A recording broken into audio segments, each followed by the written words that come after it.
ஆண்டவராகிய இயேசு கிறிஸ்துவின் நாமத்தினாலே உங்கள் யாவருக்கும் என் அன்பின் வாழ்த்துக்கள். எல்லோரும் சந்தோஷமா இருக்கிறீங்களா? சந்தோஷமா இருங்கள். எப்பொழுதும் கர்த்தருக்குள் சந்தோஷமாயிருங்கள். இன்றைய தேவனுடைய வார்த்தை உங்களை நிலை நிறுத்துவாராக. இன்றைய தேவனுடைய வார்த்தை உங்களை நிலை நிறுத்துவாராக. வாங்கள் தேவனுடைய வார்த்தையை விசுவாசத்துடன் பொறுமையாக நிதானமாக நாம் கேட்போம். கிறிஸ்து இயேசுவுக்குள் நம்மை தமது நித்திய மகிமைக்கு அழைத்தவராயிருக்கிற சகல கிருபையும் பொருந்திய தேவன் தாமே கொஞ்ச காலம் பாடு அனுபவிக்கிற உங்களை ஸ்ரீப்படுத்தி ஸ்திரப்படுத்தி பலப்படுத்தி நிலை நிறுத்துவாராக.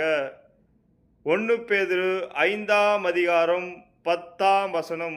இன்றைய தேவனுடைய வார்த்தை என்ன சொல்கிறது என்றால், சகல கிருபையும் பொருந்திய தேவன் தாமே கொஞ்ச காலம் பாடுகள் அனுபவிக்கிற உங்களை சீர்படுத்தி ஸ்திரப்படுத்தி பலப்படுத்தி நிலை நிறுத்துவார் என்று தேவனுடைய வார்த்தை சொல்கிறது. நீங்கள் வேலை ஸ்தலங்களில் பாடு அனுபவிக்கலாம், இல்லை குடும்ப வாழ்க்கையில் பாடு அனுபவிக்கலாம், இல்லை நீங்கள் தொழில் செய்யும் இடங்களில் பாடுகள் அனுபவிக்கலாம்.